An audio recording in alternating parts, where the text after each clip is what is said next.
Thank you, everybody, for coming to the Aaron Torres Podcast YouTube page. If you could do me a quick favor, see that little subscribe button at the bottom of your screen? Go ahead, click that subscribe button. Really does help our channel grow, our audience grow, and I really do appreciate it more than you know. So click that subscribe button. Appreciate your support. Now, here's the video that you came here for. But one thing that is definitively going on in college hoops this week is that Rick Pitino and the St. John's Red Storm are going for history here in college hoops. Why do I bring it up? It is because St. John's is on the verge of doing something that a lot of people listening to this show were not alive for the last time it happened, and that is this. St. John's has a 2-game lead in the Big East with 1 game left in the or with 3 games left in the regular season, excuse me. And basically, that very simply means this. It means that with 1 win, they will clinch a share of the Big East regular season title for the first time since 1992. With a win and a loss by Creighton, they will clinch their first outright Big East title since 1985, okay? Listen, Torres is getting old. Torres has some gray hair coming in on the sides. The fact that St. John's has not won a Big East regular season title outright in my lifetime shows you just how far this program has come under Rick Pitino. It's incredible. Again, 1 win and a Creighton loss gives you it outright. 2 wins in the final 3 gives it to you outright. It would take basically a disaster down the stretch for them to not clinch a Big East regular season title outright. So you get the stakes. You get what's at stake. By the way, St. John's back on the court on Wednesday. And I bring it up, by the way, as you can see here, Torres on SJU for all your St. John's coverage. But as I bring it up and why it's important, we also do have our Big Rick Energy t-shirts available, baby. That's right. You got Big Rick Energy all throughout New York City. That t-shirt right there, it is a phenomenon. We are selling a ton of them. We appreciate your support. But as I said, there is Big Rick Energy all over New York City. And you know how I know that St. John's is blowing up? It is because WFAN, it's been a few years since I've been on the East Coast, but WFAN at one point was the most powerful local sports talk radio station in America.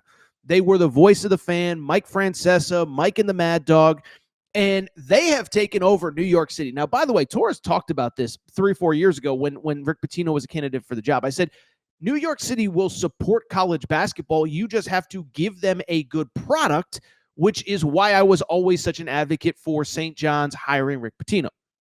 And I bring it up because we're here. They're on the verge of a Big East regular season title. It's all taken over New York City. It's on the airwaves. And I heard this clip from Brandon Tierney on I believe it's WFAN. If it's not, I feel terrible, but I think it's WFAN. And I bring it up because Brandon Tierney is a New York City radio legend, okay? He's not that much older than me. I don't think he's a very old guy, but he's been on radio forever. I think he's just awesome, relatable, sports fan. He screams New York City. He also did St. John's coverage on radio for years. Well, on his show on Monday, he was reacting to the UConn game, and he basically made the argument, Rick Pitino, this guy that has taken over our city, is the GOAT of college basketball. A little bit of a long clip, but it's a good one. Here's Brandon Tierney, WFAN. He's the greatest college basketball coach of all time. I really do. And, you know, not to necessarily turn that into that kind of a debate or a conversation, but, you know, the thing that Rick has done that so many of the older coaches either refused to do or were unable to do, he's adapted. Oh, kids transferring left and right? All right, I'll find the way to make it work. Oh, NIL money, we can make that happen? Yep, okay, here we go. Now I have a general manager, which they do, Matt, who's terrific, and they've got some more money.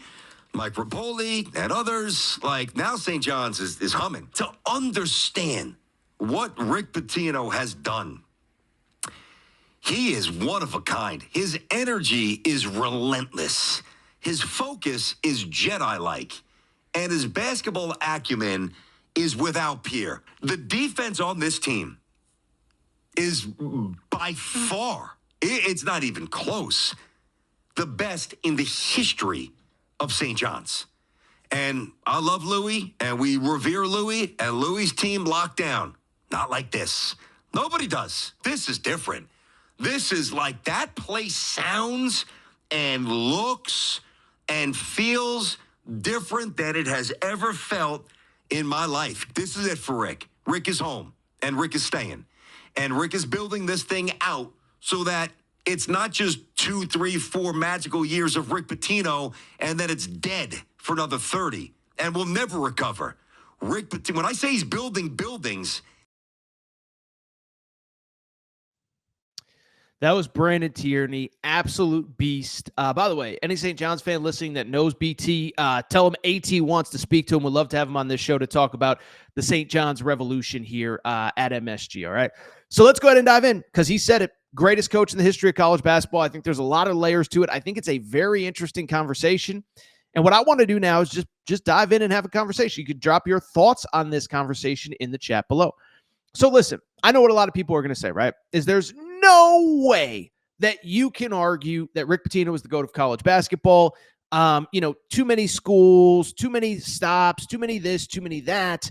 And I think it's kind of interesting, really to me. I think certainly he is going to be compared probably most notably to Coach K at Duke. Coach K has 5 national championships. Rick Pitino only has 2. So I know that, and I know you could argue John Wooden, but it's a different era, whatever. Bring it up because to me, it feels as though it's an interesting conversation. It's an interesting debate. And to me, it almost feels a little bit like LeBron versus MJ if you're comparing Rick Pitino to Mike Krzyzewski, right? Because LeBron has like the totality of he's just been around longer. I think you could argue that Rick Pitino has done it at a higher level in shorter spurts than Coach K. And really, I think the other thing too that I think people would sit there and say, well, you can't say he's the GOAT. Like, I think the other conversation, of course, always boils down to, and I'm already seeing it in the chat, of what if he had never left Kentucky in the first place? And it's kind of crazy. Listen, I'm a little bit even young to remember the Kentucky days. I remember the 96 national championship. I remember the 97 trip to the national championship game. And of course, I remember 98 when he left and Tubby Smith won a national championship there. But what I think is interesting is if you just go to the Kentucky years, I mean, you just think about what he could have done. So like if the argument is, well, he just doesn't have the totality that a Coach K or a John Wooden does. It's like, well, the big debate is like, what would have happened if he had actually stayed at Kentucky? This was kind of mind-boggling to me. Okay, so he was at Kentucky for 8 years. The first 2 years, I don't want to say they don't count, but Kentucky was under probation and not even eligible for the NCAA tournament, which is kind of a laughing thing to think about in 2025, not being eligible, probation, all that. But this is what used to happen. Well, first of all, in year 2, even under probation, couldn't play in the NCAA tournament. They won the SEC. But then in the 6 years that Rick Pitino was at Kentucky where they were eligible for the NCAA tournament, how about this? 6 NCAA tournament appearances, 4 Elite Eights, 3 Final Fours, 2 national championship games, and a national title. And so if you want to sit there and say, well, Coach K did this, it's like, okay. Well, Pitino, in basically a 6-year period, made 3 Final Fours, 4 Elite Eights, and I'm pretty sure if he had stayed since, never left Kentucky, then yes, we'd be talking about him as 5, 6, 7, 4, 5, whatever national championships. It's just the truth. Now, I think you can argue that Pitino's a high achiever. He was always going to pursue NBA opportunities at some point, whatever. But I don't think you can argue that if he had just stayed at Kentucky, I have zero doubt that he'd have as many wins, if not more than Coach K, as many national championships, if not more. But what I want to do now is kind of dive deeper into the conversation that Brandon Tierney brought up, because I think there are a lot of very interesting elements to that need to be discussed. First of all, I think the part that he brought up about Rick Pitino's ability to adapt,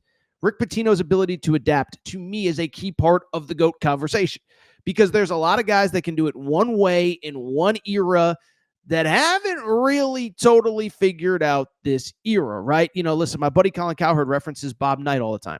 Bob Knight in the coach runs the show era. It's my way or the highway. You fall in line. Bob Knight was great. As players slowly got more in power, as you kind of went to that more of a one-and-done-ish model, Bob Knight never adapted, and Bob Knight was done, pretty early on. Not pretty early on, but relatively early in his career. Well, you think about Rick Pitino. Rick Pitino started in that era. Ironically, Bob Knight's last national championship was in 87. You know who else was in the Final Four that year? Rick Pitino at Providence, okay? So Rick Pitino makes a Final Four in 87, does it with the 3-ball, then comes through the one and, kind of stays through the end of that era of, guys stayed 3 or 4 years. You only left if you were a superstar, wins a title at Kentucky, then comes through the one and done era, wins a title at Louisville. And now in this transfer portal era, he's just plugging along. He's just rolling. He's just getting guys in, getting guys out, but it's still working. And the one thing you could say, and I thought it was interesting because it was mentioned in that clip, there's not a lot of guys that have had success as this era has kind of turned college basketball on its head, right? We know Coach K retired. We know Roy Williams retired. We know Jay Wright retired because they just didn't want to deal with NIL. They didn't want to deal with an unlimited transfer portal. And then there's other guys that are really good that never figured it out and kind of have been forced out. Jim Boeheim comes to mind there. Pitino's still rolling. By the way, some of the guys that are still in the sport, we can very clearly see the sport's changing around them and they're struggling. Bill Self, all-time great, kind of struggling. Mark Few, all-time great, kind of struggling in this NIL portal era. So it's just the truth. Pitino is thriving. But when I think about Pitino, I think there's two things that come to mind. One, he has won in so many different eras that I think he has to be considered in that GOAT conversation, even if he doesn't have the totality of wins and national championships and Final Fours and whatever. By the way, it's kind of worth noting, this might be the strongest argument for the GOAT conversation. If he takes St. John's to a Final Four this year, you know that St. John's would be the fourth team that Rick Pitino would have taken to a Final Four in 4 different decades. Took Providence in the 80s, took Kentucky in the 90s, took Louisville in both the 2000s and the 2010s. Now, what is it? About 35, 40 years after he left Providence, could take another team to a Final Four in the Big East. But the thing about Pitino that stands out to me, and this is why, I'm sorry, he's kind of the GOAT, is one, I think it's what I said a minute ago, is the fact that he's done it in all these different eras. 2, and this to me is kind of an important part, it is the fact, and this is an important note, I think, and I've said this on the show, I think the guy is great at basically every part of coaching college basketball. And I think there are some guys that are really great in different elements, right? John Calipari is a great recruiter. I don't think even the biggest John Calipari fan, and I'm one of them, would say he's the greatest X's and O's guys that have ever lived, right? There's been great X's and O's guys that aren't great recruiters. You never hear about them because they get fired because they don't have good enough players. You have a guy like Bill Self who is great at player development. He's not great with one-and-done type players. He's a good recruiter. I wouldn't say he's an elite recruiter. Coach K was kind of known as a motivator. He wasn't great on a whiteboard. Rick Pitino's kind of great at everything, right? Wins at every place he goes, develops players, develops teams, gets the most out of you. You know he's a motivator because we talked about that video on Vice the other day. And so it's like, to me, he checks all of the boxes.